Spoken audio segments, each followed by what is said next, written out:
Hello guys, good morning, good afternoon, good evening sa inyong lahat guys. Almusal po tayo. Ang almusal ko po ay ibos po, suman. Nung pabili po ako sa palengke guys with coffee. Kailangan po natin mag-coffee. Nalamig na po yung coffee ko. Ito yung suman po kasi ito. Madali lang po sa gawin guys. Ako marunong po ang gumawa to kasi laking probinsya po ako.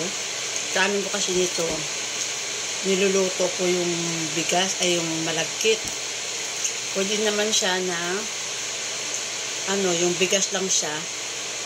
Bigas lang tapos i-haluin. Lalagyan na siya ng gata.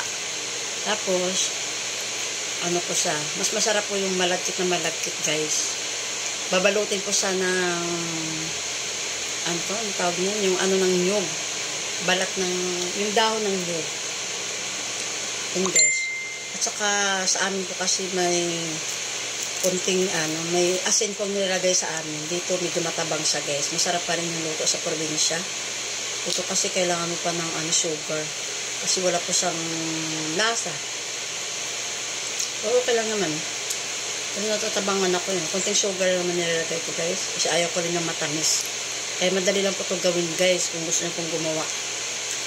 Marunong po ako magbalot nito. Kasi tinuruan ako ng mama ko nito. Nagkagawa dati. Ito, mabusog ka na kahit ito na po yung almusal mo. Kain tayo guys. Thank you pala sa mga followers ko na mga active. Thank you so much po sa inyong lahat. At sa mga non-followers ko, thank you so much pa rin din. Thank you po sa inyong lahat sa mga sa tiwala niyo po sa akin. Thank you so much po. Guys, kailangan talaga mag-ingat ka sa mga pananalita mo guys kasi mahirap na ngayon si Boss Mita. Maraming hindi nagustuhan. Maharap na. Kaya ako bago akong pumasok ng trabaho, lalo po pag ang pasok ay alas 6, mahirap. Kaya sa gabi pa lang gumawa ka na ng content para may upload ka na sa umaga bago ka pumasok sa trabaho. Ganun pong ginagawa ko. Kaya isang reels, isang picture. Kasi ang picture, kapag masipag ka pong mag-upload, malaki rin po yung kikitain mo dun sa may picture. Kaya maging masipag po tayo sa pag-upload. Ako kahit puyat, ako kahit pagod. Okay lang. Ako may matutungunan naman yung ginagawa ko. Tiyaga at sipag lang ang kailangan para maabot mo ang iyong inaasam-asam. Diba? Mabuti lang yung asawa ko. Join rin sa pagre-release ko.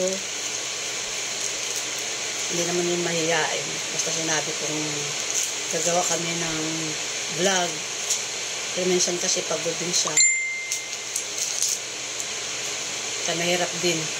Mahirap din pag pinasok mo sa isang bagay na ganito, yung pag-Facebook mo, siyempre kailangan tuloy-tuloy mo yan. Diba? Pag sinimulan mo na, ituloy mo na yung gagawin mo kasi masayang lang din. Yan lang guys. Thank you for watching. Bye!